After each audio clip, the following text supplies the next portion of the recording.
Dobrodošli še na drugem našem gostujočem predavanju. Danes, tretji, že takoj zdaj naredim reklamo, tretje gostujoče predavanje se bo odvilo pa jutri ob 11:20 v predavalnici 4, ker bo predaval dr. Husnija Kamberovič. Zdaj pa mi je prav tako posebno čast, da lahko pozdravim na našem oddelku dr. Tvrtko Jakovino, profesorja obče zgodovine 20. stoletja na oddelku za zgodovino Filozofske fakultete v Zagrebu. Danes bomo imeli predavanje, ki je seveda zelo oziroma usmerjeno v diplomacijo Jugoslavije, in kot se reče, da je to tudi eden izmed glavnih vidikov vseh raziskav profesorja Jakovine, poleg še vseh ostalih. Namreč zgodovina diplomacije oziroma ameriško-jugoslovanskih odnosov je bila tema njegove že magistrske naloge, ki jo je opravil na eni izmed najbolj prestižnih univerz na svetu v Georgetownu. Knjiga Treča strana Hladnokrata, ki govori o gibanju neuvrščenih, je do danes v bistvu najbolj temeljita študija te posebnega vidika jugoslovanske diplomacije v drugi polovici 20. stoletja in je tudi ena izmed neobveznih, ampak priporočenih literatur na drugi stopnji. Njegova pred kratkim izdana biografija predzadnjega jugoslovanskega zunanjega ministra Budimirja Lončarja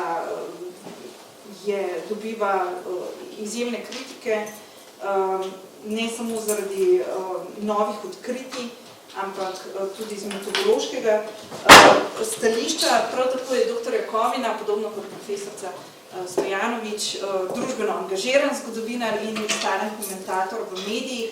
Nenazadnje je tudi imel svojo pogovorno oddajo na hrvaški nacionalni televiziji, mislim, da 3 leta, 2013-2016, se mi zdi, Treča povijest.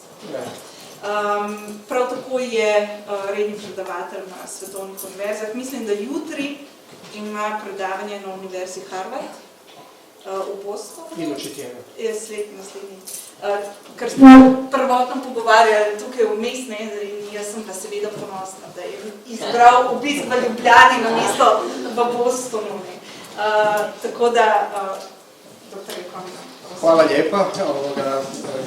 Ovo je točno, idući tjedan je predavanje o doduše Rusima na Balkanu, što je povezano sa Zunanjim Zadevom.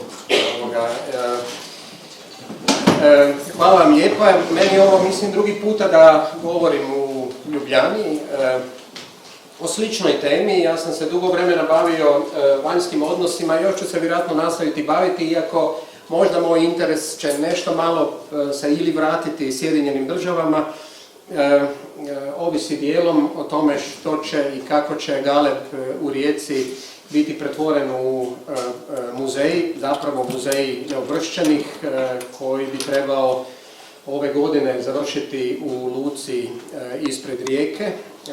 Tako da vam svima sugeriram da jednog dana dođete u Rijeku, jer i Rijeka će biti neponovljiv grad s tojim iskustvom broda koji je bio Titova ploveća rezidencija i kojeg ću ja u jednom slajdu danas ovdje pokazati, iako će naglasak mog predavanja biti možda nešto manje na onima koji su bili na vrhu piramide, kao što je bio Tito, pa i neki ministri zunanjih Zadeu, a više na diplomate koji su nosili promjenu u jugoslavenskoj diplomaciji. Prije nekoliko godina sam razgovarao sa austrijskim ambasadorom u Ukrajini. Njegov rođak je bio šef kulturnog centra u Zagrebu i on je došao prije rata ukrajinskoga i on je došao u Zagreb i rekao mi je, ja sam završio pravni fakultet, u životu mi pravo nije bilo potrebno za diplomaciju ili nikad nisam iskoristio posebno moje pravničko znanje. Međutim, povijest i poznavanje prošlosti je bilo, činilo mi se u svakom razgovoru značajno, odnosno da se poslužim nečim drugim. Prije nekoliko godina nekoliko britanskih zastupnika u parlamentu napisalo je knjige o različitim povijesnim fenomenima ili povijesnim ličnostima ili važnim povijesnim ličnostima iz Ujedinjenog Kraljevstva i rekli su prošlost je uvijek bila najkorisnija za ono što sam u političkom životu trebao ili tražio ili što bi političaru možda bilo korisno u profesiji. Prema tome, kad budete jednoga dana tražili mjesto van fakulteta ili na tržištu rada, možda bi te dvije ili takav tip informacija moglo ili trebalo imati na umu, da nismo prestali biti relevantni i kao što je Dubravka pokazala po mnogim stvarima, mnoge od naizgled zatvorenih povijesnih epizoda su ponovo postale važne. Dubravka je spomenula naftnu krizu, ja bih mogao spomenuti nešto što je sa ratom u Ukrajini, sam ja na vlastitom primjeru vidio. Ja sam naime pisao jedan članak o Odesi i u knjizi o Odesi čiji je autor Charles King sa Georgetowna, koju sam ja podvukao i tako dalje, jedine stranice koje nisam uopće podvukao su bile povezane sa epidemijom kolere u Odesi. Očito me to nije osobito zanimalo i metode koje su bile na dlaku slične metodama rješenja epidemije u slučaju covida su bile tada primjenjivane. Oni nisu mogli objasniti zašto se epidemija i dalje pojavljuje iako su zatvorili grad, iako su ljude zatvorili u kuće i zašto to, bila je riječ o događaju od prije gotovo 200 godina, na samom početku 19. stoljeća. Prema tome uvijek ćemo imati posla, uvijek će se stvari iz prošlosti vraćati i biti aktualne ili zanimljive, pa tako i možda ovo o čemu ću ja danas nešto govoriti, iako mi više nemamo, ni jedna od zemalja sljednica više nema takvu težinu, niti u onakvoj poziciji koja je bila gotovo jedinstvena u svijetu ili za koju se jugoslavenska strana, rekao bih, izborila u jednom trenutku, možda i silom prilika, u kontekstu onoga što se zbivalo 1948. godine. Jugoslavija je bila jedna od rijetkih ili jedina možda mala zemlja koja je svoje granice proširila. To u hrvatskom i slovenskom kontekstu vjerojatno ne treba posebno podvlačiti. A i prilično je jedinstveno da se možete proširiti na račun ili tamo gdje je nešto bilo u izuzetno važnim europskim zemljama, izuzetno velikim europskim zemljama.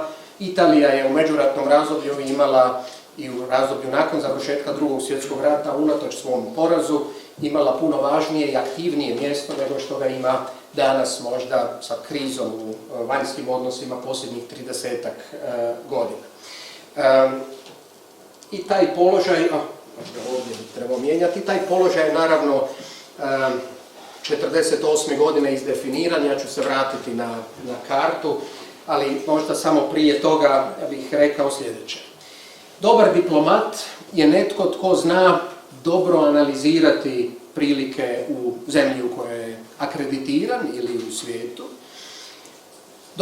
Dobar diplomat bi trebao imati sposobnost dobrih pregovora ili mogućnosti dobrog pregovaranja ili vještog pregovaranja sa suprotnom stranom i trebao bi biti sam jovijalan, interesantan, dobar sugovornik, netko u čijem društvu će biti uglavnom ugodno.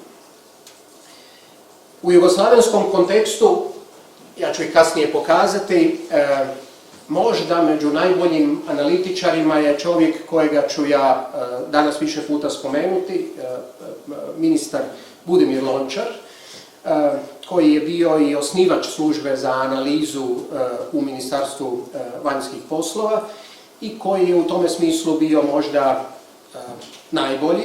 Kao što je Mišo Pavičević, jedan od brojnih Crnogoraca u Ministarstvu vanjskih poslova, bio vjerojatno najbolji pregovarač. Što se tiče ove diplomacije u zemljama u kojima ste uspješni, a odnosi su dobri, pa kad su odnosi dobri onda možete više razmahati vašu prirodu, pokazati vaše znanje i tako dalje. Bilo ih je možda više, jedan od njih bi mogao biti Ivo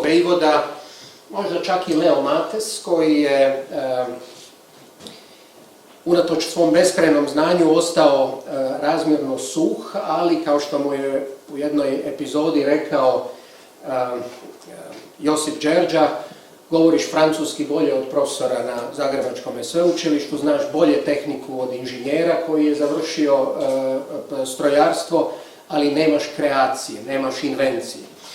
Što je možda bilo pregrubo, međutim u te 3 točke treba tražiti one koji su bili najvješti. Naravno, to ovisi o pulu iz kojega vučete diplomata. Nekada je taj pul malen, a nekada je taj pul ograničen i sa političkim i nekim drugim ogradama. Da birate ljude koji su nosioci partijske iskaznice, da birate one koji su vam podobni, da birate oni koji neće praviti problem i tako dalje. Ono što je fascinantno za jugoslavensku diplomaciju poslije Drugog svjetskog rata i za onakvu zemlju koja nije prezala od terora i koja je izašla iz jednog strašnog rata i dijelom građanskog rata, da je pokazala širinu koja nije postojala u drugim sferama društva. Širina se ogledala u tome da jedan znatan broj diplomata neposredno poslije 1945. godine bio iz prethodnih sustava ili je bio ne član komunističke partije i da su ih uspjeli zadržati razmjerno dugo vrijeme koje je jednim dijelom bilo ograničeno sa 1948. kao važnom prekretnicom u jugoslavenskoj povijesti, međutim da su mnogi ostali i nakon 1948. u tome sustavu.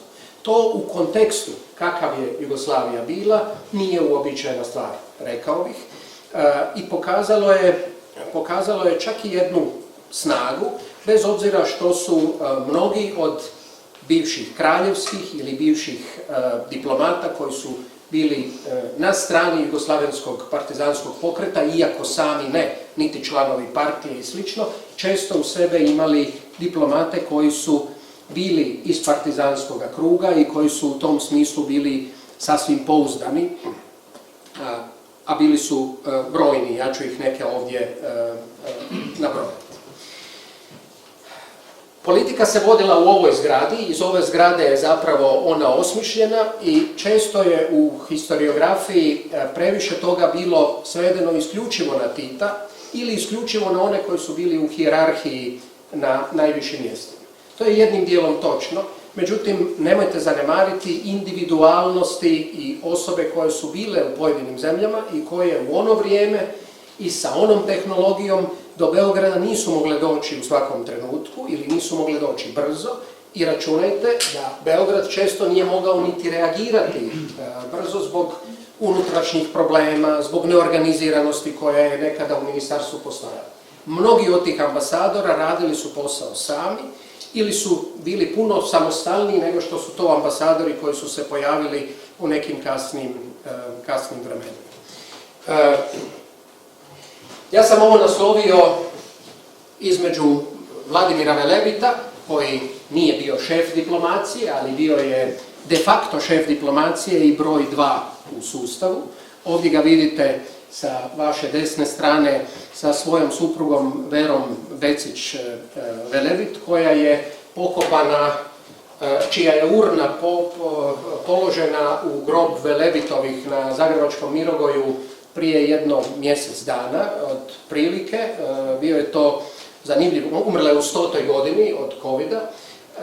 Bio je to jedan zanimljiv pogreb na kojem su se okupili svi članovi obitelji Velebit koji jednim velikim dijelom žive u Ženevi, gdje je Vlatko Velebit bio na čelu tradicionalne Jugoslavenske komisije UN-a za ekonomske odnose u Europi, gdje je kasnije bio i stanovnik i bosanski neki diplomati i slično, gdje je ostala obitelj živjeti. Jedan sin je kardiokirurg, jedan je arhitekt.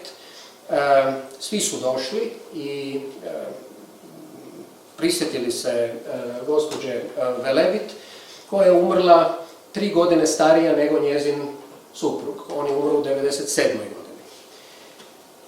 Budimir Lončar ima 98 godina tako da vam je dobro biti ministar vanjskih poslova, jer to može donekle sugerirati da možete živjeti dugo. Budimir Lončar ima 98 godina. Jučer je bio na premijeri filma o neuvršćenima u Beogradu. Izašao je na pozornicu, obratio se u Domu sindikata okupljenima i izazvao ovacije. Njegova žena je nešto mlađa, još uvijek je doduše rođena 1942. godine, ali puno mlađa od njega koji je rođen 1924. godine. Njih dvojica mogu donekle simbolizirati tu kontinuitet u evoluciji Jugoslavenske službe vanjskih poslova, gdje ste dakle imali ljude koji su bili iz različitih generacija i različitih znanja i različitih backgrounda, koji su imali kreativnost, samostalnost i bili vjerojatno jedan od najuspješnijih segmenata, ne uvijek uspješne jugoslavenske države. Najprije su u diplomaciju ulazili oni koji su bili slični Vladimiru Velebitu. Školovani u međuratnom razdoblju, koji su dobro govorili jezike. Vladimir Velebit je, osim u Zagrebu, školovao se u Parizu. Njegov djed je bio austro-ugarski general, njegov otac je bio austro-ugarski pukovnik, kasnije starojugoslavenski general. On je bio Titov general, odvjetnik u Zagrebu, koji je njemački znao kako već može znati njemački netko tko bi na Dunaju išao u osnovnu školu, tko je rođen u Zadru, ali živio u Trstu, tko je engleski jezik učio u British Councilu u Zagrebu, a onda kasnije u Partizanima, zahvaljujući Olgi Humo, koja je bila uz Tita i koja je bila jedna od prevoditeljica za vrhovni štab. Vera Becić, koja je postala njegova žena, je kći hrvatskog akademika i slavnog slikara starije generacije, moderne, koja je također izašla iz jednog potpuno atipičnog, ako razmišljate o komunističkom pokretu koji se vrlo često izjednačava sa siromašnima radnicima koji su otišli u partizane, međutim to za mnoge u eliti zapravo nije bio slučaj i mnoge ću od njih ja nabrojati. Lončar je pak generacija koja je došao u jednom koraku iza Velebita, ali je sličniji sa onima koji su ulazili 50-ih, 60-ih, naročito godina. Nakon prve generacije, ljudi koji su već stekli ime u ranijem razdoblju, ušli su španjolski borci ili oni koji su bili aktivni u španjolskom građanskom ratu, što je također bilo veliko iskustvo, a onda su počeli nakon 1948. godine ulaziti i drugi, mlađi, koji su bili često u partizanima i iz partizana ušli u diplomatsku službu. Ova slika možda može djelovati zato neobično ovdje, ali pregovori koji su u Parizu vođeni 1946. godine naizgled ne bi imali veze sa Jugoslavijom, osim po tome što je Ho Chi Minh, kada je sletio i prije nego se razbuktao rat u jugoistočnoj Aziji između Francuza i Vjetnamaca, prilikom predstavljanja diplomatskom zboru, a pred neuspjele pregovore 1946. godine, stao do jugoslavenskog predstavnika koji se zvao Mato Jakšić, bio je Dubrovčanin inače, izljubio ga, a onda kako je Mato Jakšić rekao, ja nisam znao što da napravim u toj situaciji, pa sam ga i ja 2 puta poljubio, što je izazvalo naravno, i pošto se to nije dogodilo ni sa kim drugim tamo, to je izazvalo opće čuđenje, ali je Ho Chi Minh rekao, ja vas molim, ako bismo mogli razgovarati o vašem iskustvu partizanske, odnosno gerilske borbe, ako bismo mogli o tome razgovarati, jer to nama može biti usporedivo ili zanimljivo. Ili možda ova druga slika, velike četvorice u Moskvi, to je posljednji sastanak pred zaoštravanje odnosa, na kojem, kao što vidite, nema naravno jugoslavenskog tu predstavnika. Ako su jugoslavenski predstavnici došli, oni su bili pozvani da bi izložili pitanje tršćanske meje i tršćanskog problema općenito, gdje je jugoslavenski stav, delegacija je bila naravno veća, ali jugoslavenski stav je čitao ovaj čovjek ovdje prvi lijevo, koji se zove Đuro Ninčić, inače brat od Olge Humo, koju sam malo čas spomenuo. Đuro Ninčić je bio sin jugoslavenskog kraljevskog ministra Ninčića, koji je čitao jugoslavensku predstavu. I to je učinio na takvom engleskom da je Bevin, britanski ministar vanjskih poslova, rekao, ovo je jako zanimljivo ovdje, najbolji engleski imao jugoslavenski predstav. Ja sam bio rudar, pa radnik u transportu, Amerikanci onako ne znaju engleski, Ninčić je bio taj koji je zapravo impresionirao. I Ninčić je općenito zanimljiva ličnost, ja ga ovdje ne bih možda isticao kao jednoga od vrhunaca jugoslavenske diplomacije, više možda zbog njegovoga karaktera.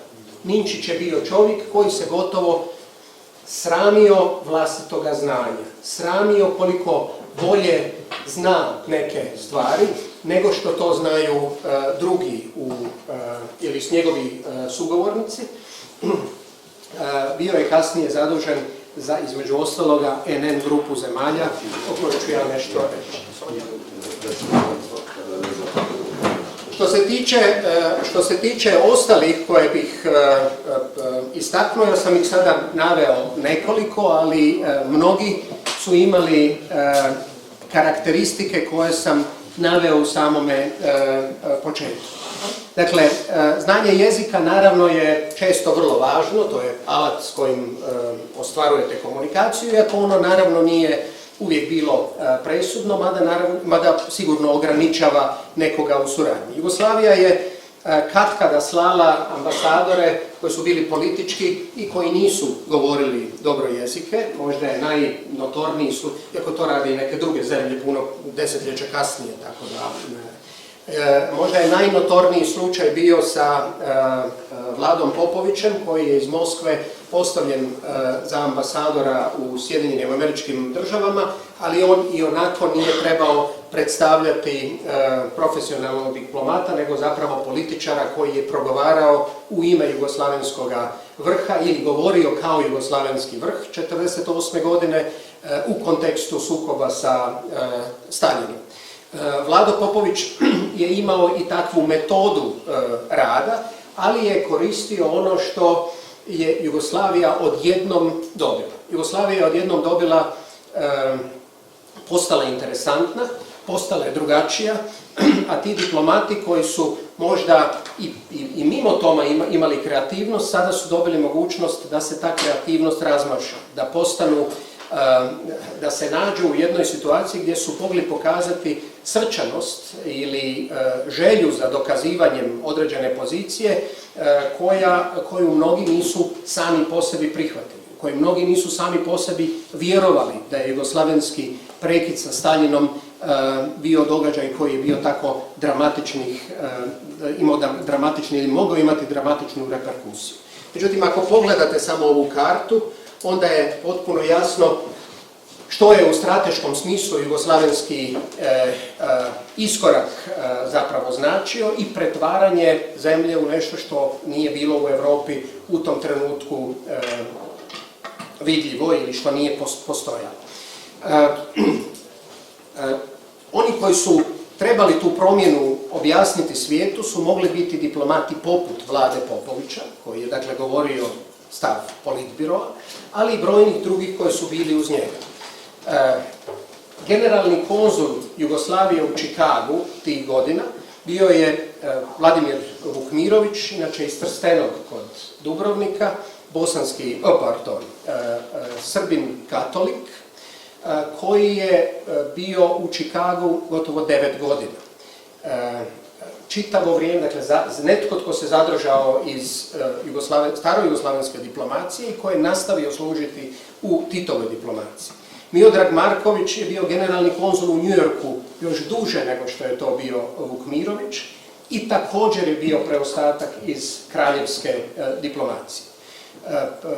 Marković je u jednom trenutku doduše potpuno ne samo pristao na jugoslavensku stranu, nego je ušao u Savez komunista tamo, u Njujorku, ali to zapravo ne mijenja na stvari za ovaj point koji vam želim reći. Savica Kosanović je bio također kraljevski političar koji je bio ambasador do 1948. godine kad se te stvari mijenjaju i kada dolazi Vladimir Popović. Međutim, imali ste čitav jedan niz drugih u tom prvom razdoblju koji su zadržani i koji su trebali zapravo jedino biti na jugoslavenskoj liniji, ali ne nužno i članovi vladajuće partije. Stanoje Simić je bio ministar vanjskih poslova, a od ambasadora su tu bili Ljubo Leontić i Đermanović, Medaković, Rade Pribičević i tako dalje, koji su prvo vrijeme predstavljali jugoslavensku diplomaciju. 1948. godine je došlo dakle do promjene i ta promjena je rezultirala, kao što je rezultirala u zemlji sa određenim promjenama, tako je rezultirala i u diplomatskom zboru, ali to ne znači da su oni koji su birani bili nužno manje sposobni, bez obzira što su mnogi završili u diplomaciji bez da su o tome unaprijed razmišljali ili bez da su znali zapravo da će jednoga dana biti predestinirani za diplomatsku karijeru. Ja sam ih ovdje nabrojao nekoliko na ova dva slajda, neke sam ispomenuo i shvatite to zaista jednim velikim dijelom proizvoljnim izborom, mogao sam možda pronaći i poneke druge, međutim ova prva dvojica ovdje na slici su bili razmjerno važni jer je Đuro Ninčić bio zamjenik Aleša Beblera u Ujedinjenim nacijama kada je Jugoslavija predsjedavala Vijećem sigurnosti Ujedinjenih nacija 1950. godine. Bebler, koji je rođen u Trstu, koji je studirao u Parizu, koji je predavao u Moskvi, koji je znao i njemački i engleski, je sjednice Vijeća sigurnosti vodio na svim jezicima osim kineskoga i arapskoga i u tom smislu je također impresionirao sve one koji su se okupljali u Vijeću sigurnosti. Đuro Ninčić je bio isto takav i Đuro Ninčić je bio njegov dezignirani zamjenik koji je jedini uz Aleša Beblera mogao ući u Vijeće sigurnosti. To je bilo vrijeme kada je Jugoslavija u Vijeću u Ujedinjenim nacijama imala aktivnog broja 2, koji je također bio kraljevski političar, koji je nominiran od kraljevskih vlasti doduše, ali je poslije Drugog svjetskog rata bio de facto broj 2 Ujedinjenih nacija. To je za jednu zemlju koja je bila veličine Jugoslavije i onakve reputacije kako je Jugoslavija stjecala neposredno nakon 1945. godine, bilo ipak neočekivano i bilo nešto što niste mogli pronaći bilo gdje.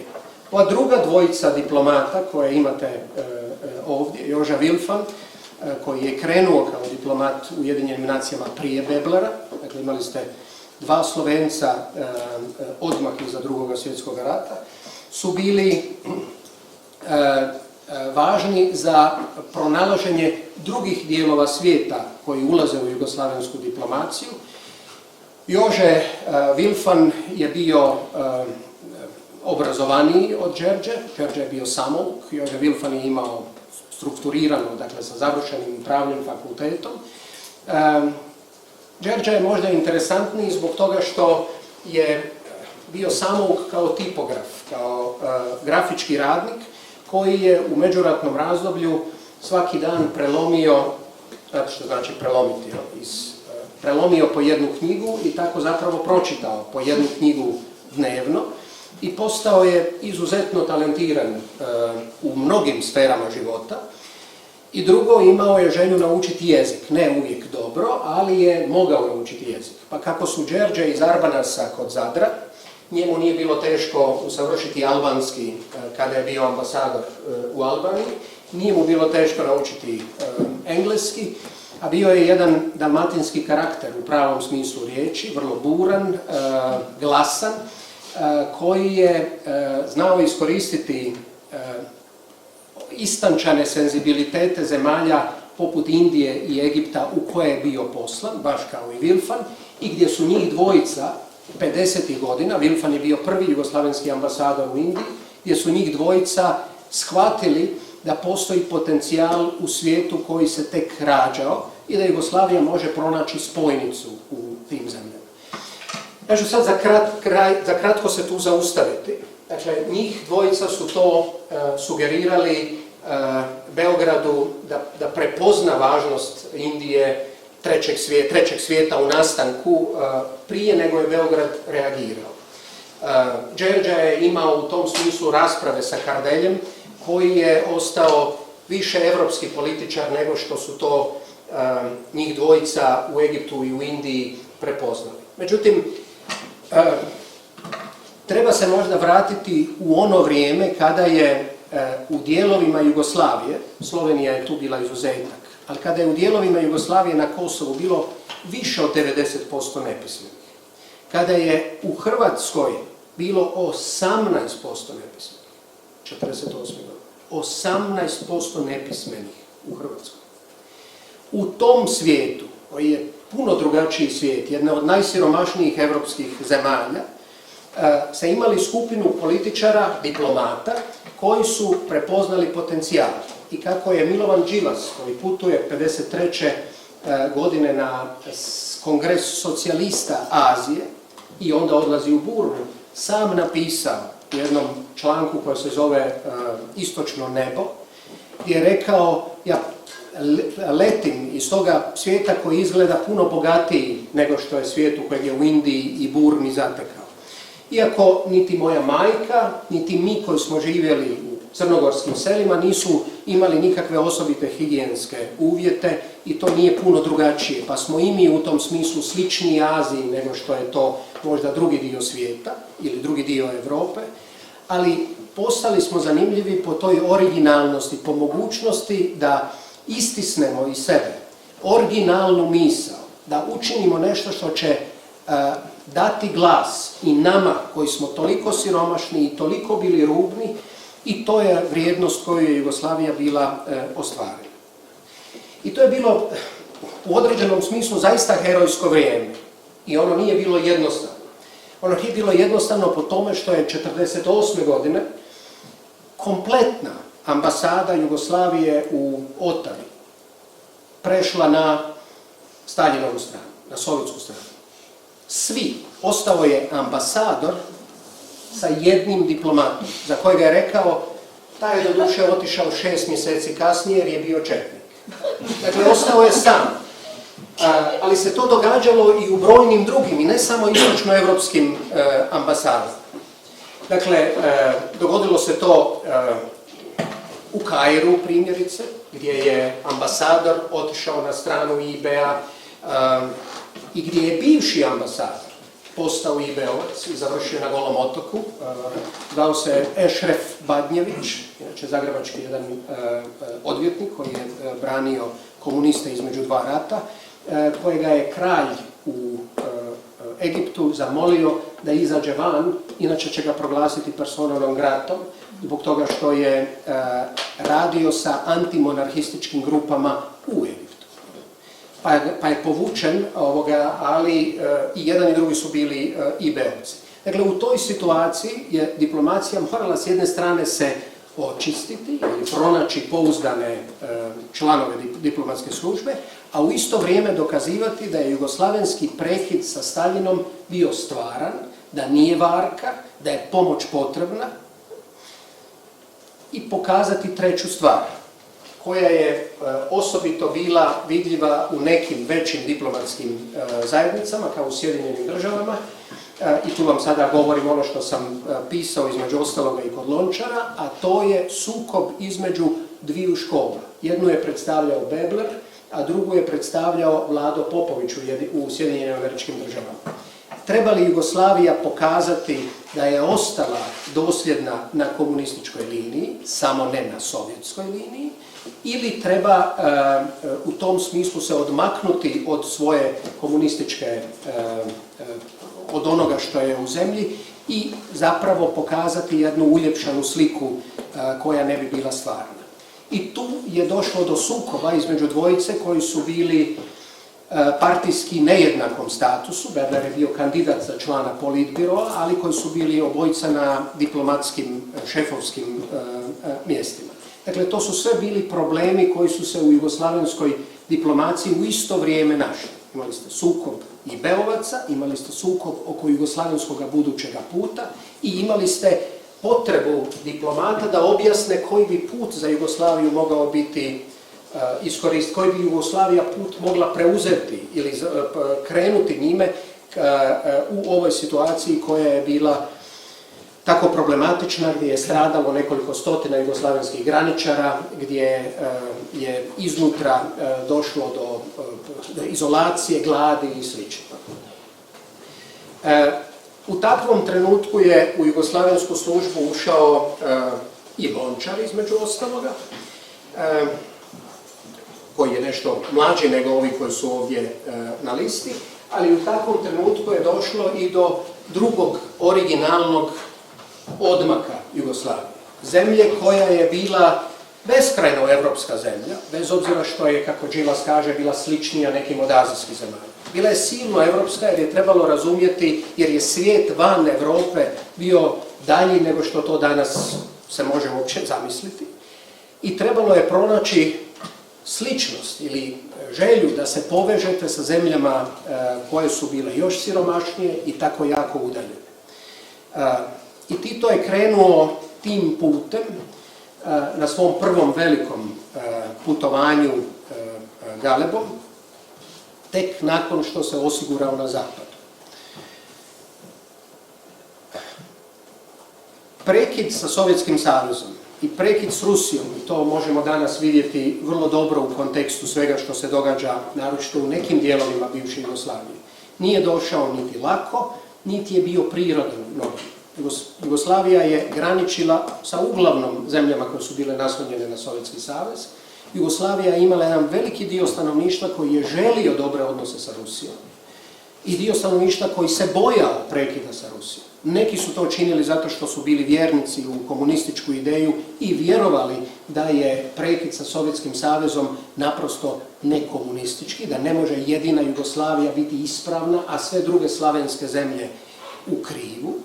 A neki su mislili da kakva god bila, da to ostaje Rusija koja je pravoslavna, koja je velika slavenska zemlja, koja se naslanja na one tradicije koje su ili postojale ili su odmah poslije rata bile obnavljane, sve slavenske i tako dalje. U toj situaciji je trebalo, dakle, pomiriti te dvije strane, a da ne izgubite Sjedinjene Američke Države i Zapad, a opet da ne ostanete u poluratnom stanju sa Sovjetskim savezom koji vam je mogao objektivno učiniti vrlo puno problema.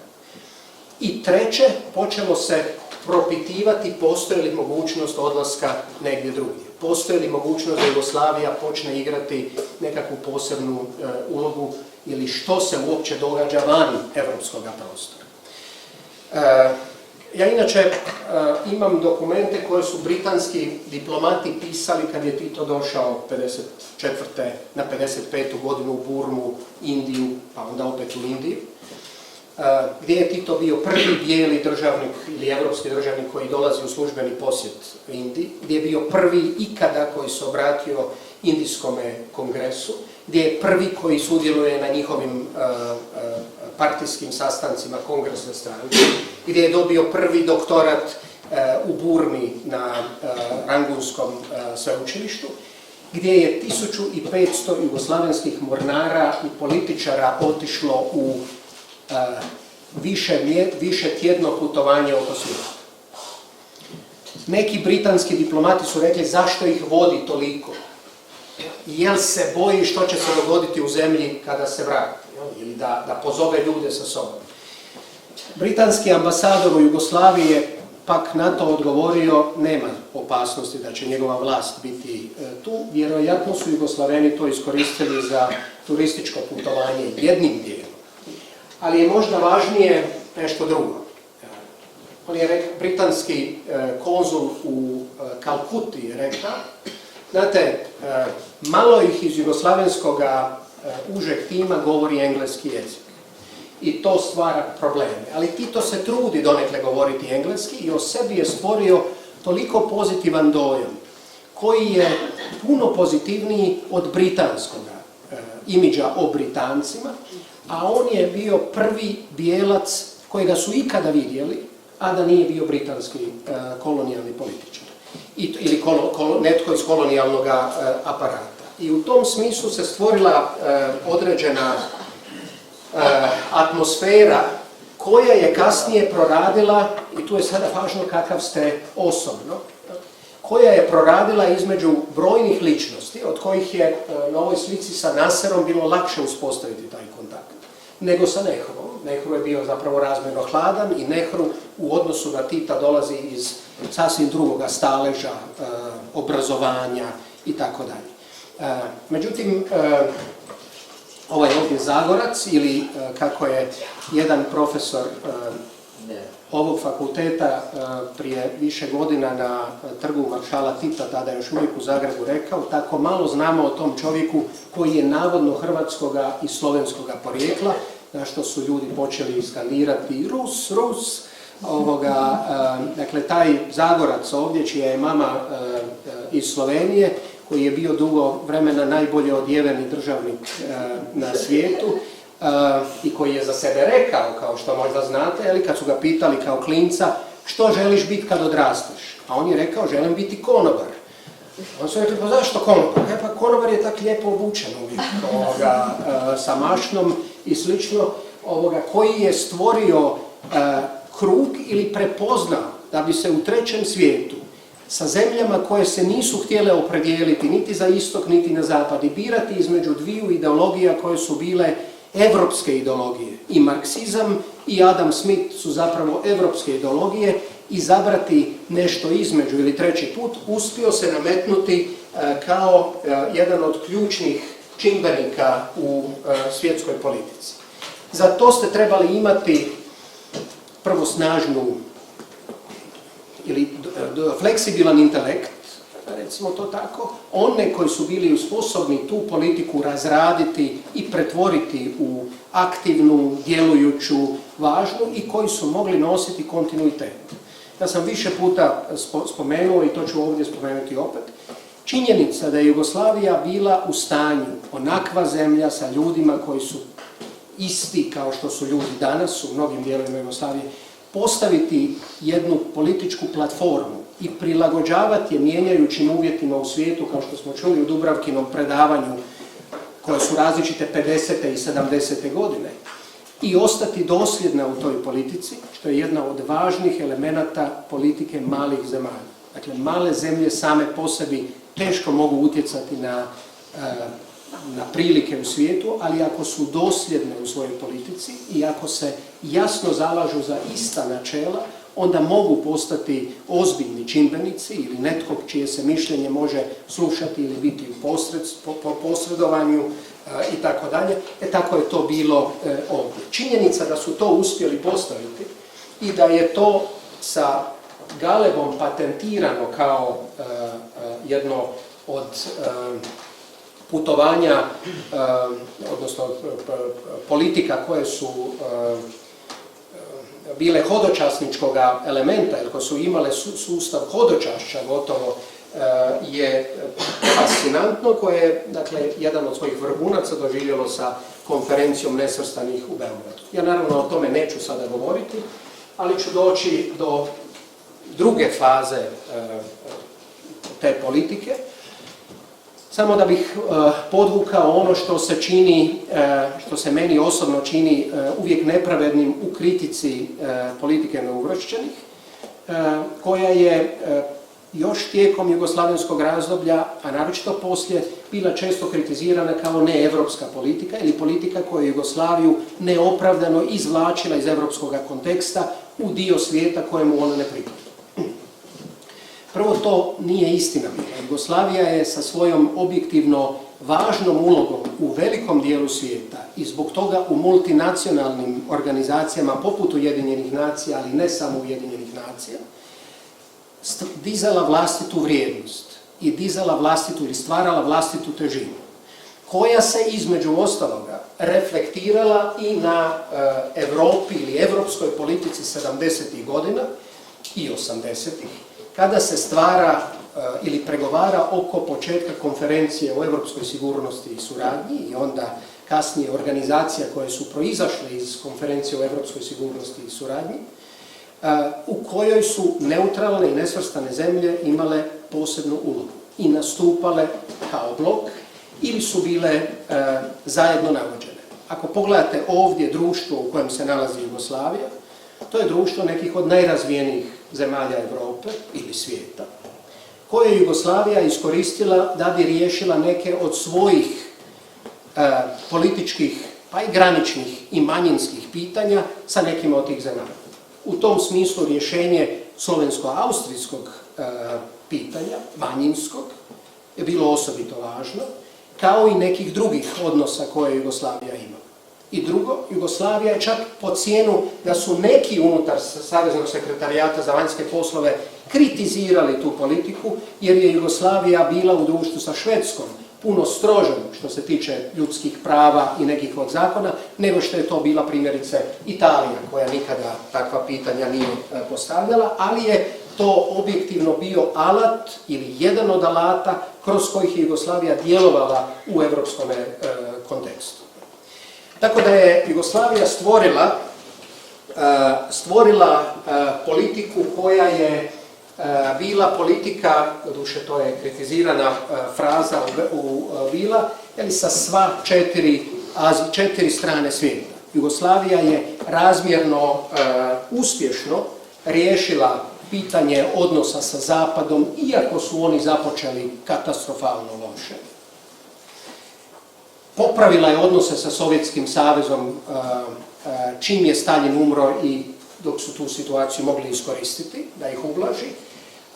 Sa Sjedinjenim Američkim Državama su ti odnosi nakon 1948. godine razmjerno brzo dignuti, oni su oscilirali, ali nikada nisu padali ispod jedne nepodnošljive razine. I sa Kinom su odnosi bili popravljeni, doduše tek sa Maovom smrti, ali nije bila isključivo jugoslavenska odgovornost da se ti odnosi poprave. I kada Tito dolazi kao prvi ikad državnik u Peking i prvi ikada koji je ušao u Maov mauzolej, to sam mislio reći, ali kada tamo ulazi i kada svom butleru, koji je bio šef posluge u hotelu Intercontinental u Zagrebu, a pratio ga je na tom putu, inače živi, Gojko Karna se zove, iz Dalmatinske Zagore, inače, koji je rekao dakle, Tito nije pio kineske stvari tamo, nego kad su došli na kineski zid i kad je rekao natoči mi našu ružicu ili moju ružicu, to je bilo vino sa Brijuna, i kad je Karna to natočio, kad je rekao, zamisli, tko bi pomislio da ću piti našu ružicu na kineskom zidu. To je doista bio jedan trenutak kada je Jugoslavija zatvorila 70. godina odnose sa gotovo svim zemljama s kojima su odnosi bili otvoreni ili bili u lošem stanju. No, to još ne znači ništa, jer vanjska politika, kako god bila uspješna, ne određuje kakve će prilike biti u zemlji sada. Na primjer, Srbija je neutralna zemlja, a ne znači da je neutralna. Formalno. Ili možete imati odlične odnose, kao što ih je Jugoslavija imala 80. godina i bila ponovo predsjedavateljica pokreta nesvrstanih zemalja i modernizirala taj pokret i uvela pitanja ili naglasila pitanja ekologije, skratila te dokumente, prepoznala promjene u svijetu Gorbačova, pa da to nema gotovo nikakav upliv na stanje u zemlji. Budimir Lončar je bio pregovarač sa Sadamom Huseinom, posljednji koji tamo odlazi. Svi su promatrali između ostaloga tu misiju koju on želio iskoristiti između ostalog za podizanje jugoslavenskog ugleda ili jednim dijelom za to, pa to ne znači da će odnosi biti popravljeni ili da se odnosi u zemlji mogu na taj način sačuvati. Vanjski odnosi su obično uvijek slika stanja u zemlji, ali to ne znači da oni koji ih vode u slučaju malih zemalja se mogu oslanjati isključivo na ugled neke zemlje, nego morate to stvoriti sami. Međutim, da li je bilo grešaka u jugoslavenskoj vanjskoj službi? Naravno da je bilo. Ja ću sada s Lončarom istaknuti dva slučaja kada se ilustrirati na koji način je unutarnja politika mogla nadvladati nad logikom vanjsko-političke službe. Jedan je bio imenovanje uvijek važnoga veleposlanika u Bonnu, u Saveznoj Republici Njemačkoj, kada je Hrvatska inzistirala ili je smatrala da bi bilo važno da Bakarić, da hrvatski poslanik nakon Rudija Čačinovića, slovenskog ambasadora, dođe u Bonn, što se i dogodilo, i onda je predložen Lončar, koji se Njemačkom nije bavio, da ode u Njemačku. Izazvalo je to zadovoljstvo u Bonnu, gdje je njemački ambasador u Beogradu tada, prije njegovog odlaska, sastavio pjesmicu koju je pročitao na odlasku, prije Lončarovog odlaska u Bonn, koja glasi otprilike ovako: There was a young man from the region of Split, who, after 20 years as Mr. Non-Alignment, was looking for a new assignment.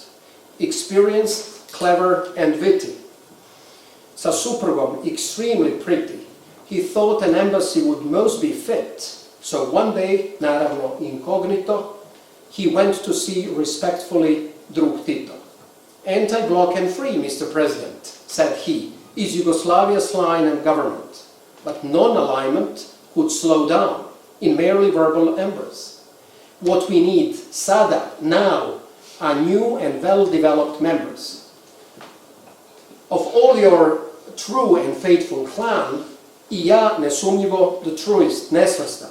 So as your biggest misionarski gun, molim vas, send me to Bonn. I dogodila se jedna od najuspješnijih ili jedna od vrlo uspješnih diplomatskih misija, koja međutim nije imala takav nastavak.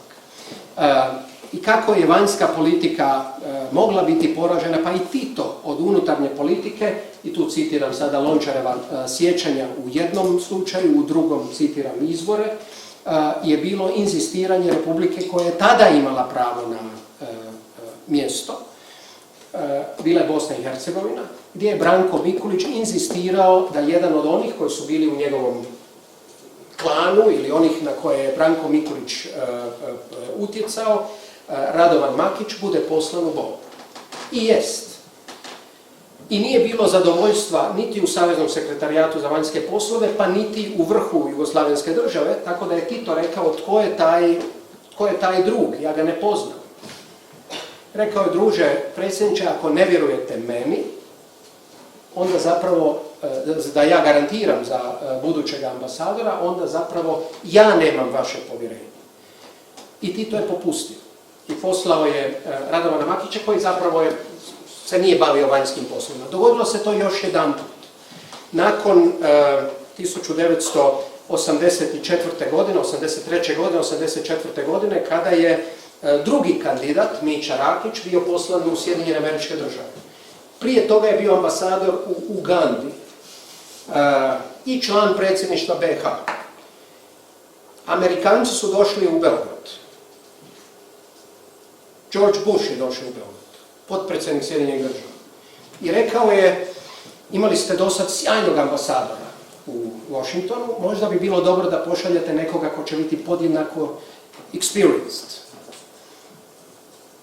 Što je značilo zapravo, ako možete pronaći nekoga drugog ko nije prethodno bio u Ugandi.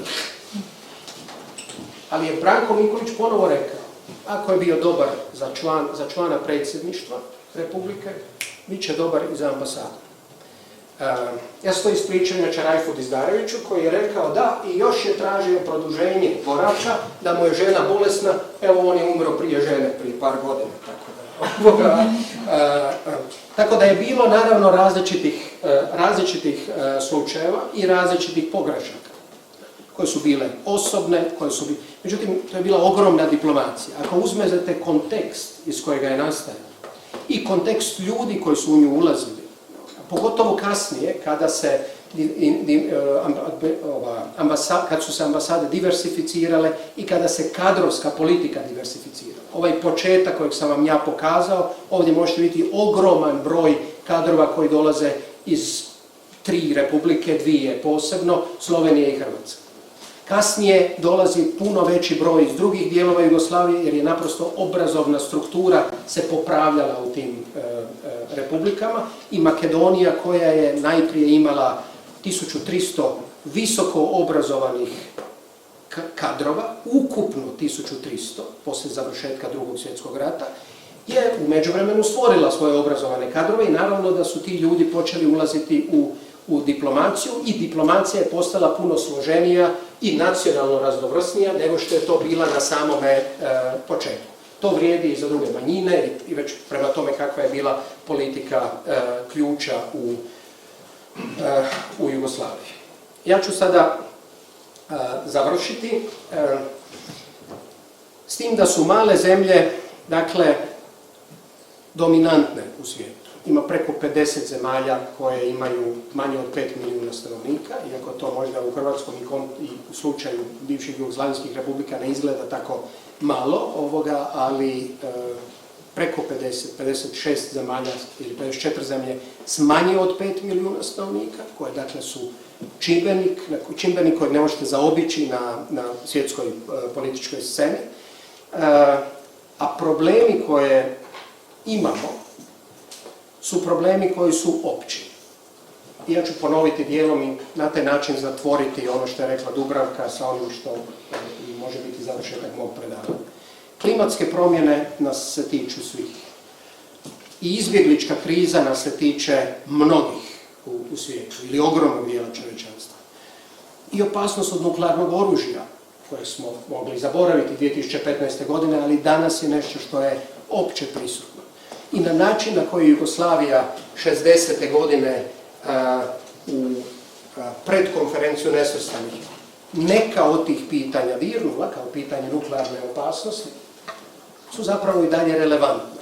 Politike koje su bile relevantne tada mogu biti ponovo relevantne pod uvjetom da ih znate izinterpretirati i da ste dosljedni u onome što činite.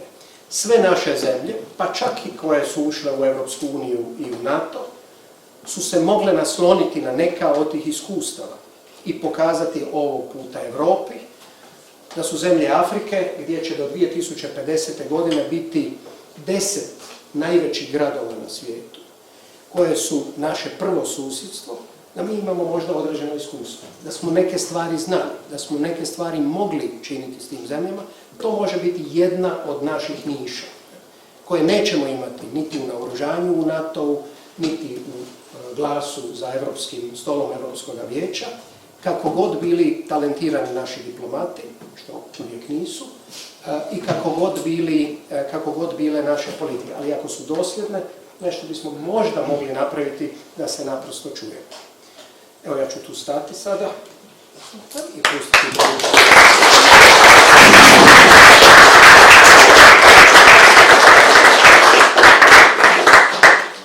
Najlepša hvala za to izjemno zanimivo predavanje in seveda beseda je ponovno vaša. Kakšno vprašanje?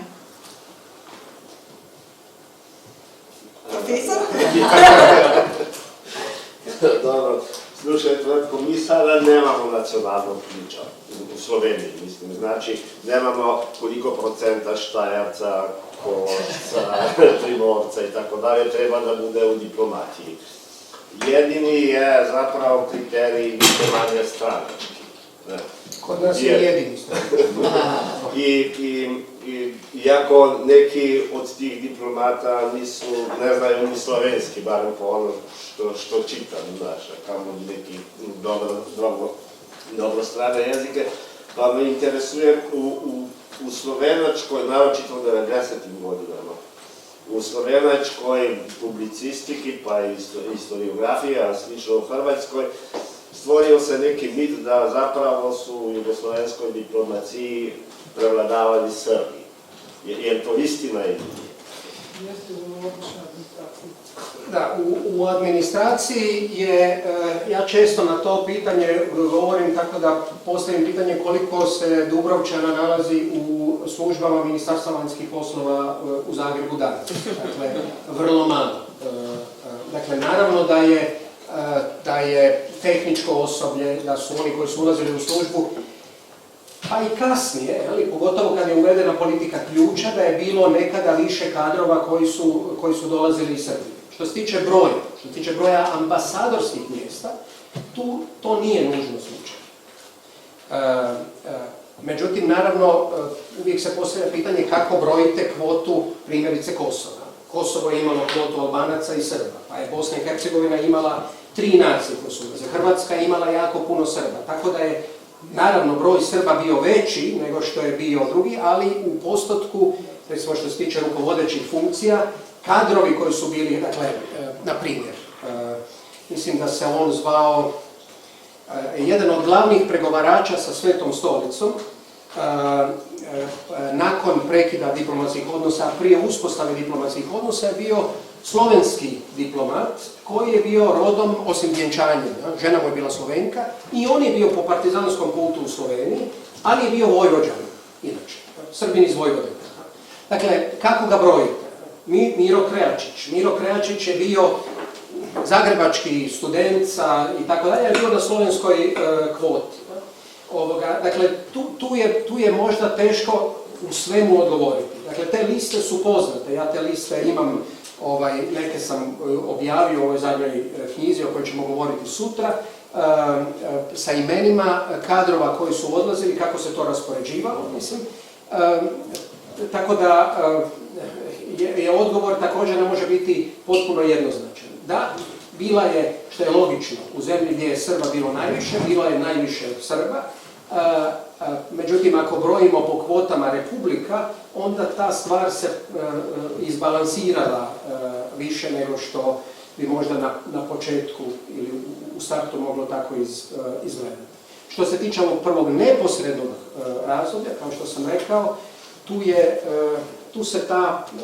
je ta priča bila drugačija. Na primjer, u Sloveniji, slovenskih diplomata, ako uzmete Beblera i Vilfana i Brileja prvih godina i ne znam, Matesa, onda imate ogromnu dominaciju, činilo bi se, hrvatsko-slovenskih kadrova na najosjetljivijem mjestu.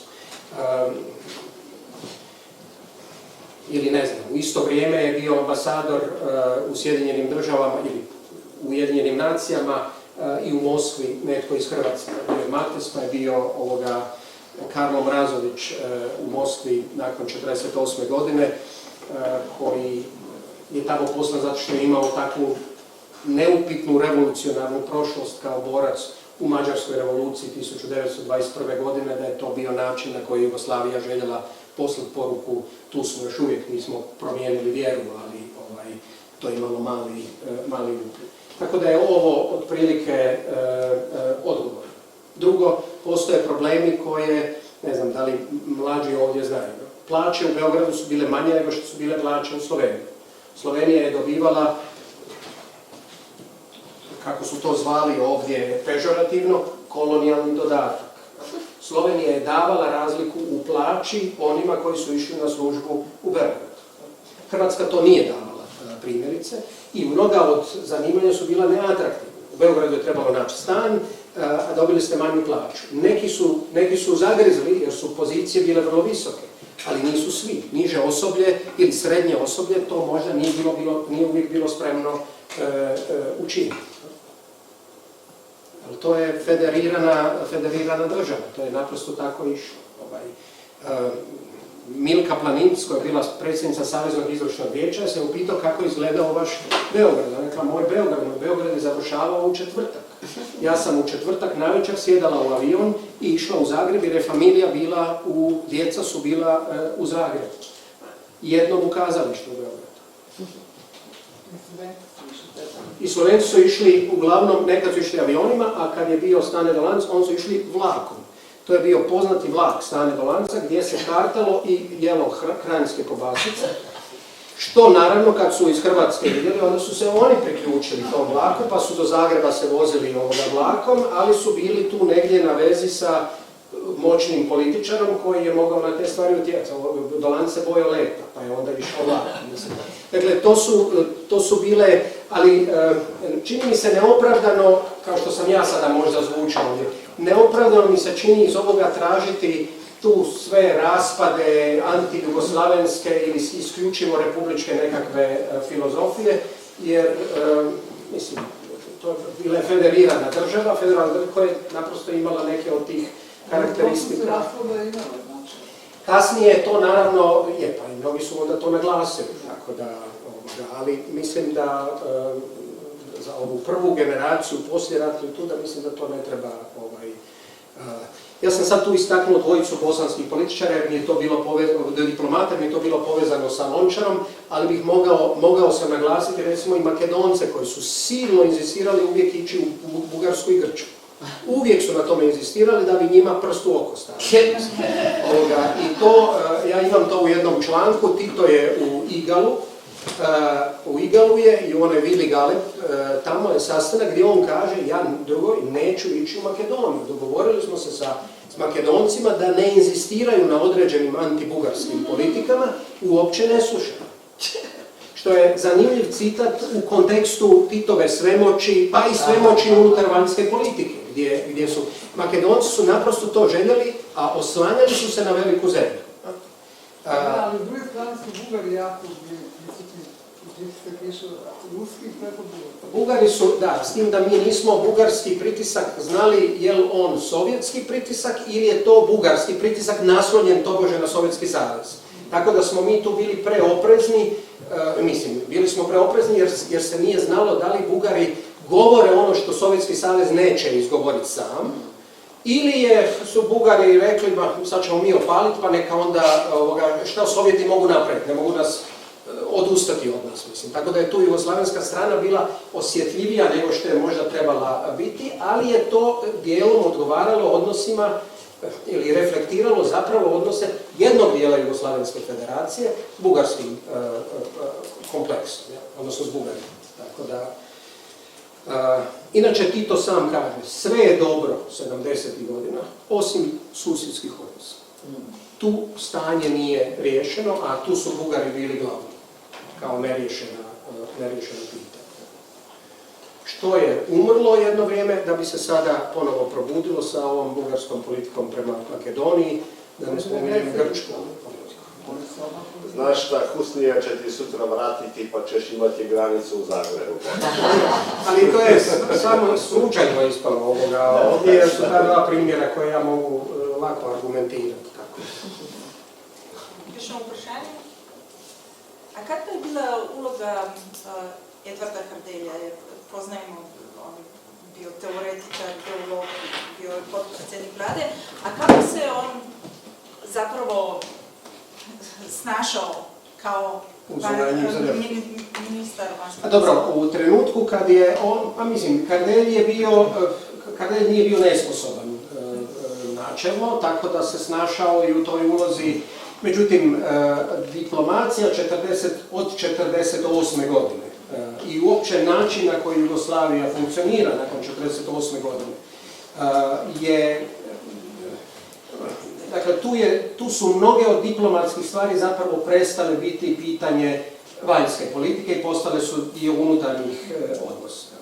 Evo da ja sad kritiziram ovdje Hrvatskoj, recimo hrvatsko-bosanski odnosi kod nas uopće nisu zapravo pitanje vanjske politike, nego nastupaju kao unutarnje političko pitanje. Mislim, bez obzira što su zapravo kontekst vanjskih politika. Dakle, i tako se ponašaju, i takve kadrove biraju, i tako se odnose.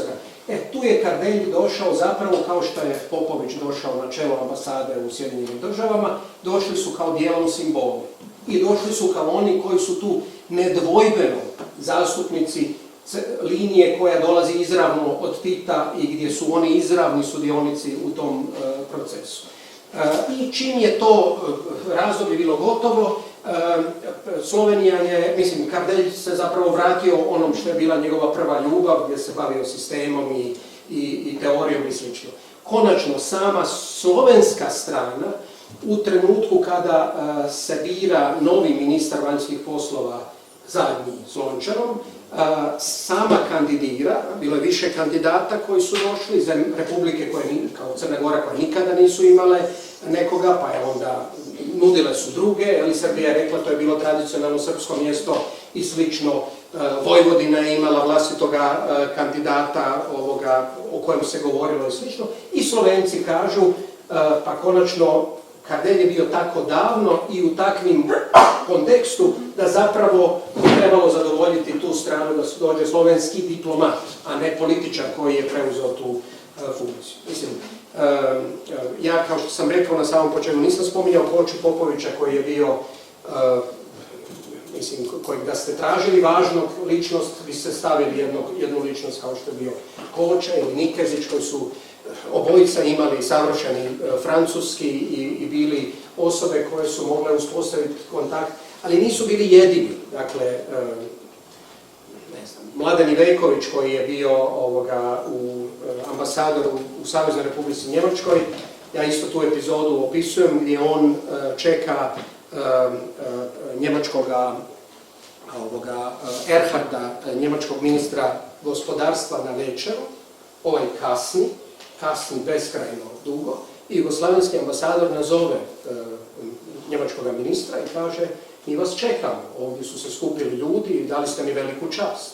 Okay, nažalost, štrajk je u Ruru i mi ga rješavamo, ja ću kasniti, vi počnite bez mene.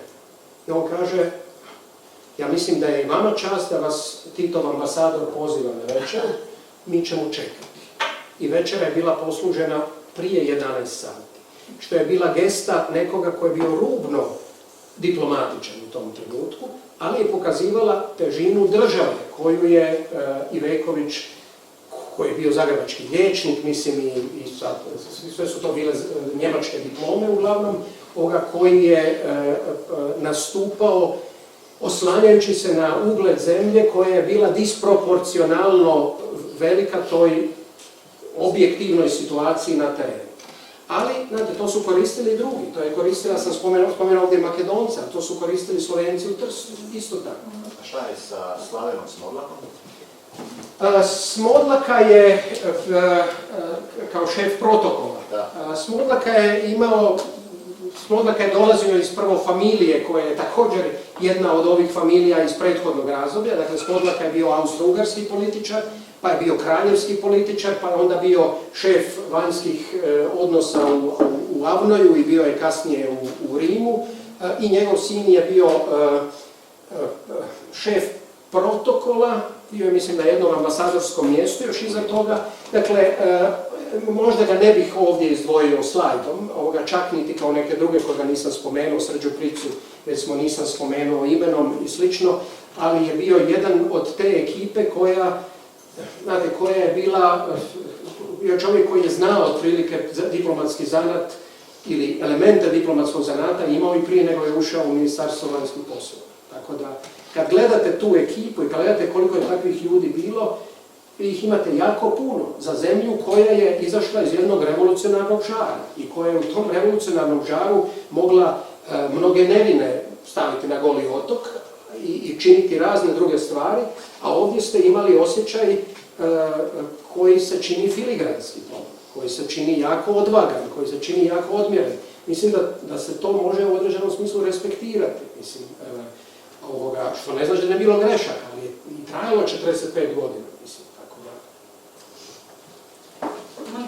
Ja ću još samo malo da popravim ovaj imidž bosanski. Imali smo naravno takvih ambasadora koji su bili ponekad dobri, ponekad loši, nekad su to izbori bili dobri, nekad loši, ali recimo imali smo i nekih, pa iz Bosne, recimo, ne znam, ja se sad prisjećam samo Niraza Nezarevića, recimo jednog odličnih ambasadora koji je, evo, ako je bilo ovih nekih koji su bili ispod razine, on je barem to... Oba Dizarevića su bila, dakle, bila su 3 Dizarevića, a 2 su Dizarevića bila izvrsnih diplomata.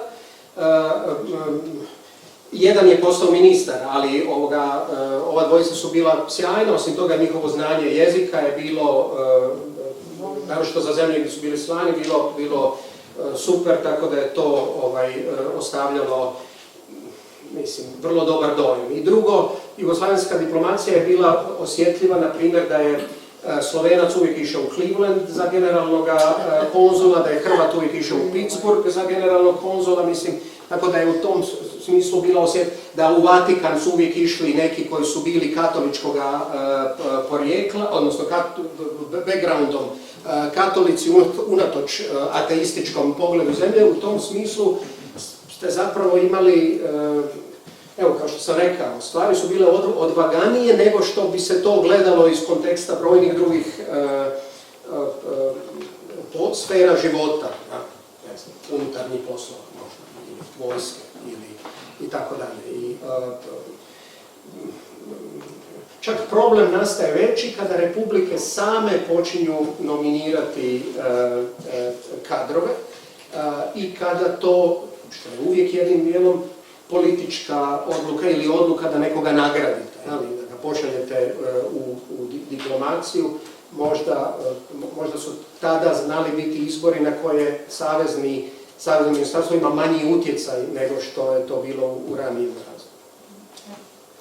Samo još jedno malo pitanje. Dobro si dao ovaj socijalni background njihov i ovo što si rekao, koliko se pazilo da imaju to iskustvo ili pre rata i tako, ali za mene je ostalo nevjerovatno kad smo bili na History Festu kod profesora Kamberovića i govorio je Rajf Dizdarević.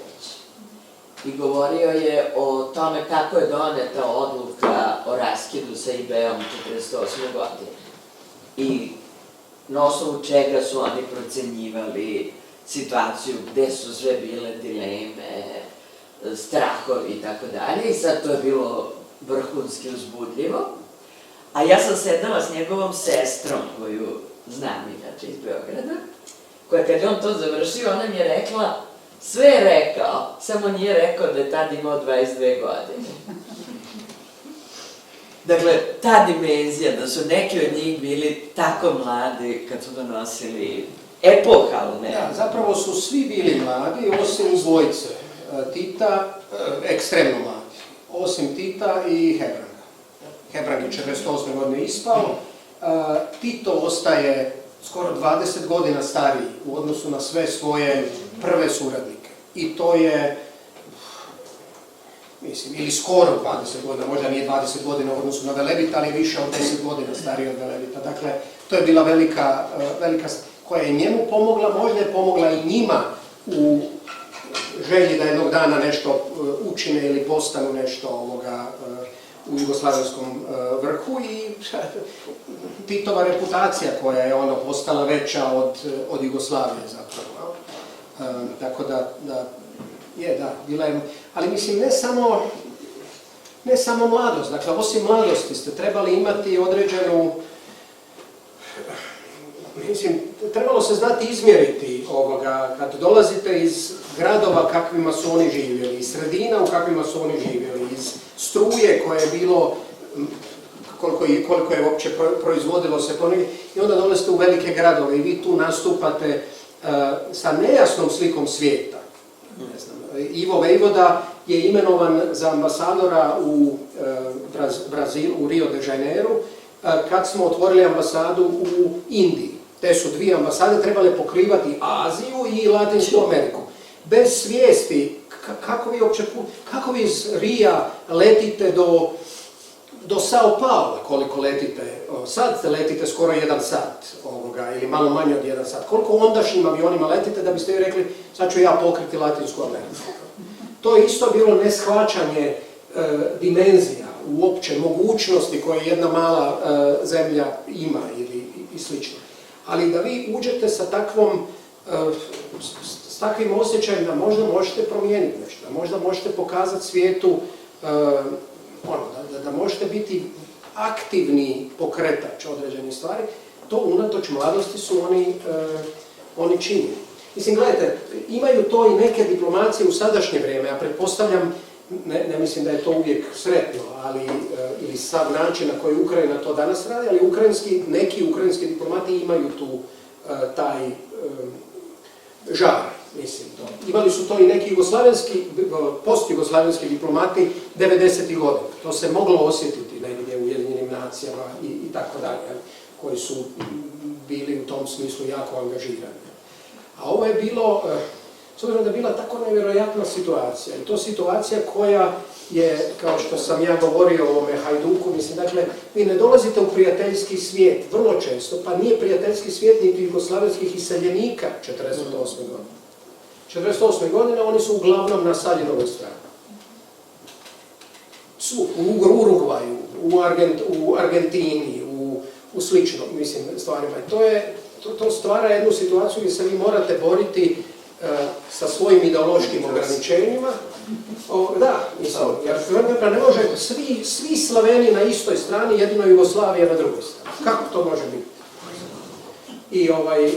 I konačno, zašto bismo mi pobjedili u sukobu sa Sovjetskim savezom? Koji je tu na granicama? To je fascinantno, bez obzira na njihove 22 godine od njihove 22. Da, vjerojatno djeluje gotovo nestano. Ali je promijenilo, znate, promijenilo je živote svih. Mislim, da to nije bilo, mi bismo živjeli svi loši. Mislim, kao dio sovjetskog sustava. Ako može, samo još jedno pitanje na kraju. Pomenuo si Galebom, a sad si dobro dao mi ovu rečenicu, koliko se putuje iz Rija do Sao Paula. Da li je zbog, mislim, mogao bi Tito već u 50-im da idemo avionom, ali dobro, trajalo bi nešto duže nego danas, ali on je išao brodom, to je trajalo još duže, mnogo duže. Zašto? Ipak nisu već odmah išli avionom, na primjer do Indije ili do Burme. Dobro, trebalo bi se sleta u međuvremenu na putu. Dakle, da li je to problem? Puno puta bi morali se sletiti. Dakle, letjeti do Burme bi sigurno 1, 2 ili 3 puta morali napraviti slijetanje. Tito putuje zadnji puta brodom 66. godine. Galebom. To je zadnje, da je iz Jugoslavije negdje isplovio i otišao. Iako je Galeb išao i na druge misije, nekad kad mu je bio samo spavajuća, odnosno rezidencija, kao što je bilo u Šri Lanki 76. godine, iako on ne putuje naravno Galebom. Kad putuje na ovo veliko putovanje oko Afrike koje traje 3 mjeseca, onda njih putuju 3 razarača. Dakle, 3 razarača, Pula, Split i Kotor, i teretni brod Lovćen i Galeb. 5 brodova. To je, mislim, prvo to košta, naravno, ali ne možete ni poklone drugčije smjestiti, jer su oni išli sa ozbiljnim poklonima. Recimo, automobil je mogao biti poklon. U raznim zemljama. Ne Fiat, ne. Američki su auti bili. Rolls Royce je bio jedan poklonjen, da, i tako. Dobivali su oni ozbiljne poklone za uzvrat. Ali je manje važno to. Ja ću reći jednu drugu stvar. Dakle, Tito je došao u Ganu. Bio je prvi koji je tamo obratio se ganskim studentima i Krumaku i sl. I naš ambasador je, isto bio neki iz Zagreba, je rekao, molim vas, nemojte, smanjite komunističku, nemojte posud s marksizmom, govor Tito. I nisu naši posuli, a onda su ovi intonirali internacionalno. Što je rekao, mogli smo možda i hrabri biti. Ambasador je bio pre ovoga osjetljiv. I Tito odlazi autom u Togo, prvi ikada, naravno sve skupa. To je ona situacija kad makedonski šef dobiva skoro slom živaca jer kaže ja u hotelu, a Jovanka je njezina sestra u predsjedničkoj rezidenciji s Titom. Samo zato što je žena od predsjednika, ona više od cijele Makedonije koju ja predstavljam ovog auta. Ali Tito po povratku u Ganu odlazi u Kumasi na sjeveru Gane gdje sklapa ugovor o izgradnji sveučilišta. I dan danas, Kwame Nkrumah Technical University, kad dođete tamo, su zgrade koje su izgradili jugoslavenski arhitekti. I cement su radili naši profesori sa građevinskog fakulteta. Marasović, jedan iz Zagreba, je bio stručnjak za cement i rekao je, sjajni su jer samo ovako prođu prstom i osjete bolje od nas u laboratoriju koliko mu treba da pješke dođe, da se pješke popne da bi izgradili to. Dakle, izgradnja sveučilišta u Gani je tada ugovorena. ali i za vrijeme prvog puta u Etiopiji ugovorena izgradnja luke. A i u Gani je ugovorena izgradnja luke Splitskog Pomgrada, koji je već radio luku koja je danas ruska luka u Siriji. Pazite, to je bilo koliko godina poslije rata? 15 godina poslije rata. Mi danas ne možemo u Hrvatskoj kupiti avione. Nama je prvo natječaj kupnje aviona. A tada je Jugoslavija gradila avione. Uopće ne ulazim ni u kvalitetu svega toga, ni u kvalitetu podmornica i tako dalje. Na zemlji je bilo 10 država koje su pravile podmornice. 10. To znanje ne možemo vratiti više. Tog znanja više nema. To znanje je izgubljeno. Ne da ne možemo više konkurirati, ne možemo više pratiti što se događa u tim istraživanjima. Naravno da ne bismo mogli izgrađivati avione, ali mogli bismo možda znati što se dalje s tim stvarima događa. To se izgubilo i na tom bi trebalo inzistirati da se, mislim, da uzmete najbolje što je bilo i da se nastavi, da ne govorimo o drugim stvarima, umjetničke produkcije koja je odlazila. To je postojalo. I ta mogućnost da otkrijete svijet, da prepoznate svijet, da prepoznate da zemlje koje su tada siromašne možda neće biti vječno siromašne. A drugo, da će biti neposredno evropsko susjedstvo. Kada Nigerija, koja danas ima stanovnika koliko ima, za 30 godina će biti jedna od najvećih država u svijetu. Što ćemo s tim ljudima? Gdje će ti ljudi doći? Ako se nešto ne riješi. To je evropski problem, par excellence. Ali čekaj, samo još detalj.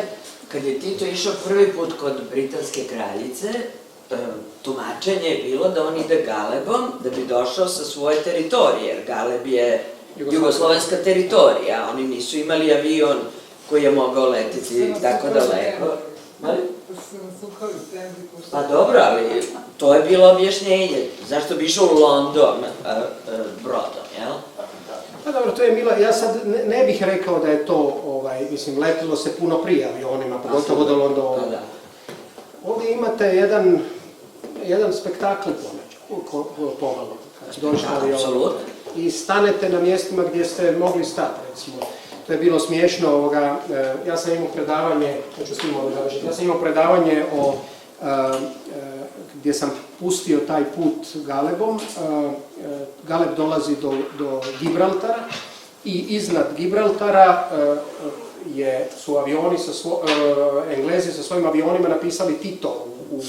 Na nebu imate rojeve aviona koji idu i svi su se studenti počeli smijati. Ja si mislim šta se događa, to je bio onaj dan kad su ona dva francuska Rafala prošla iznad Zagreba, jer je Hrvatska kupila Rafale, francuske avione, i onda su Francuzi u znak zahvalnosti nama, kad je Macron došao u Zagreb, poslali 2 aviona. A u Italiju, koja nije imala, je došlo 12. Ta su 2 koja su došla u Italiju, došla iznad Zagreba, napravila krug i to smo mi slavili kao veliki znak ljubavi između Francuske i Hrvatske, jer smo kupili za milijardu te avione. I onda su studenti gledali to sa Titom i onda imate takvih 50 aviona pa su se smijali. Mislim, ja to nisam naravno ni primijetio, ali to je bila asocijacija ovoga. Može biti to, mislim. Drugo, vjerojatno je sigurnije, vjerojatno su se oni dijelom bojali i sigurnosnom smislu. Ovo je drugačije ako ste na brodu. I tako je spektakl. Ajde još jednu samo stvar.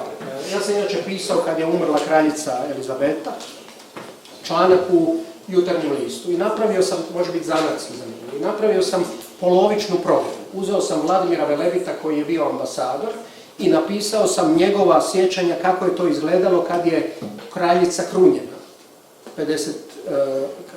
godine.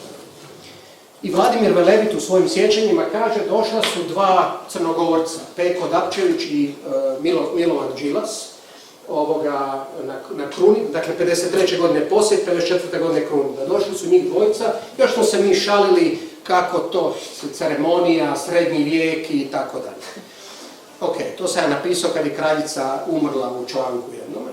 A onda sam dobio mail iz Beograda, od sina od Đilasa, koji je rekao hvala vam što ste spomenuli moga oca u tome kontekstu, ali na putu je bio i Koča Popović. Što je? Samo što je Vladimir Velebit zaboravio Koču Popović. Vladimir Velebit i Koča Popović su imali tenziju, jer je Vladimir Velebić smatrao da je zapravo mjesto ministra njegovo, da bi on trebao biti taj, a onda je Tito postavio Koču Popovića. I između njih je postojala sjena. To sam ja čuo ili znao, međutim baš da zaboravi da mu je šef došao na krunidbu kraljice, a da se svih ovih drugih detalja sjeća, evo to vam pokazuje kako zanat povjesničara ili što povjesničari trebaju sve činiti u provjeri. Nekada kad je ono obvious da bi moralo biti točno i da to ne možete zaboraviti. Tako da je to tako. Najljepša hvala s tem metodološko inštrukcijo, podučitvijo. Hvala vsem, ki ste danes bili tukaj z nami.